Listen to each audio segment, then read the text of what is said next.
Paris Olympic போட்டிக்கான ஆரம்ப விழா நடைபெறுவதற்கு சில மணி நேரங்கள் மட்டுமே உள்ள நிலையில் பிரான்சின் அதிவேக தொடருந்து மார்க்கத்தில் தொடர் தீப்பரவல் சம்பவங்கள் பதிவாகியுள்ளன.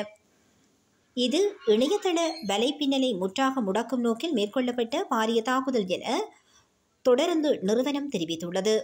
இது திட்டமிட்ட ஒருங்கிணைக்கப்பட்ட தாக்குதல் என பிரான்சின் போக்குவரத்து அமைச்சு குறிப்பிட்டுள்ளது. இந்த சம்பவங்கள் காரணமாக 8 லட்சம் தொடருந்து பயணிகள் பாதிக்கப்பட்டுள்ளதாக மதிப்பிடப்பட்டுள்ளது. தொடருந்து சேவைகள் வழமைக்கு திரும்பும் வரை தொடருந்து நிலையங்களுக்கு அப்பால் செல்லுமாறு பயணிகளுக்கு ஆலோசனை வழங்கப்பட்டுள்ளது. இந்நிலையில் 10,000க்கும் மேற்பட்ட வீர வீராங்கனைகள் விசேட மிதக்கும் படகுகள் மூலம் விழா நடைபெறும் இடத்திற்கு அழைத்துச் செல்லப்படுவதாக தெரிவிக்கப்பட்டுள்ளது.